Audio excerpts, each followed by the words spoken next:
Le Premier ministre britannique, empêtré dans les scandales depuis des mois, a vu une fronde monter au sein de son camp en quelques jours.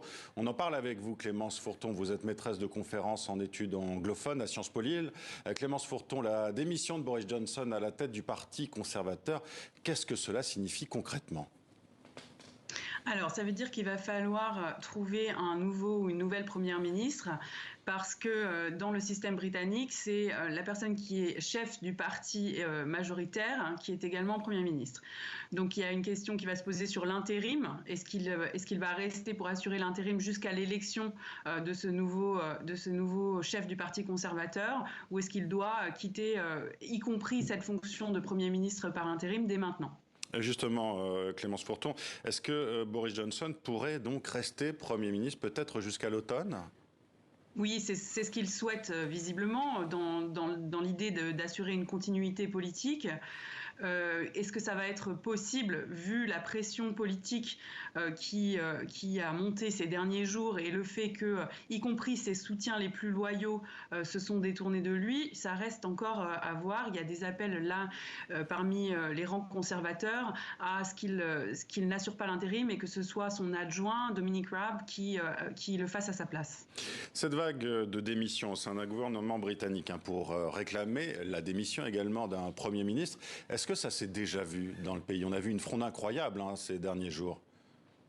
Oui, ça s'est déjà vu. C'est ainsi que Margaret Thatcher a fini par quitter le pouvoir et par être en 90 et être remplacée par John Major. Donc ce n'est pas inédit. Et puis plus récemment encore, alors il n'y avait pas une fronde aussi massive et aussi spectaculaire, mais David Cameron a dû quitter le pouvoir suite au référendum sur le Brexit et puis Theresa May à sa suite. Donc c'est quelque chose qui arrive.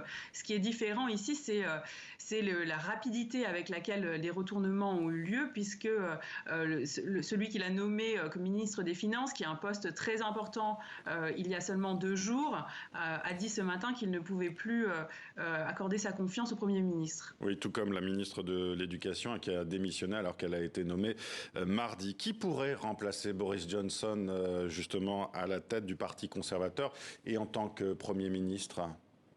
C'est une excellente question et c'est le fait qu'il n'y ait pas de réponse évidente explique pourquoi il a tenu aussi longtemps. C'est une des raisons pour lesquelles il a tenu aussi longtemps, c'est qu'il n'y a pas de successeur naturel qui s'impose. Il y a déjà là, à l'heure actuelle, alors qu'on est seulement au début de cette période de crise et de vacances, d'une forme de vacances du pouvoir, il y a déjà 7 ou 8 candidats déclarés parmi les rangs du Parti conservateur.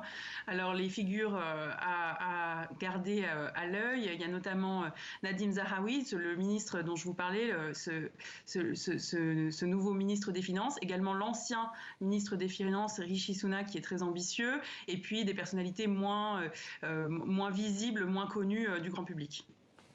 Peut-on imaginer des élections anticipées qui pourraient d'ailleurs être à la faveur des travaillistes ?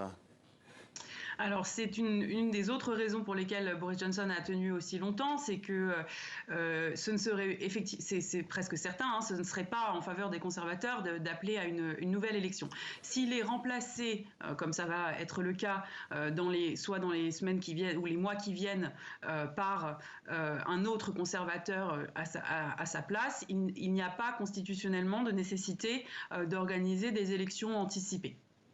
Merci Clémence Fourton d'avoir été avec nous. On va bien sûr continuer à suivre et évidemment ce qui se passe actuellement au Royaume-Uni avec Boris Johnson qui doit s'exprimer dans l'après-midi.